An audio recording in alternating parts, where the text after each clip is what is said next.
తుఫాను కారణంగా ఫెయింజల్ తుఫాను కారణంగా అతి భయంకరమైన వర్షాలైతే దూసుకొస్తున్నాయి. ఆల్రెడీ రాష్ట్రమంతా చాలా ప్రాంతాల్లో వర్షాలైతే పడుతూ ఉన్నాయి.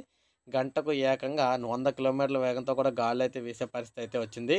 అయితే మనకి ఏపీలో మనం చూసుకున్నట్లయితే తిరుపతి, నెల్లూరు, ప్రకాశం జిల్లాలో తీరం వెంబడి 90 కిలోమీటర్ల వేగంతో ఈదురుగాలులు వీస్తూ ఉన్నాయన్నమాట. రాకపోకలకు సంబంధించి కూడా మొత్తం అయితే ఆపేశారనమాట.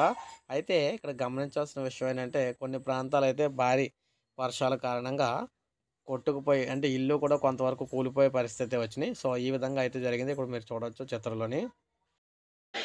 ఈ విధంగా మనం చూసుకున్నట్లయితే సముద్రంలోని ముఖ్యంగా వర్షాలకు సంబంధించి కోతలకైతే గురవుతూ ఇల్లు కూలిపోతున్నాయన్నమాట. మీరు ఇక్కడ చూడొచ్చు కూలిపోయిన ఇల్లు అనమాట ఇదంతా కూడానా.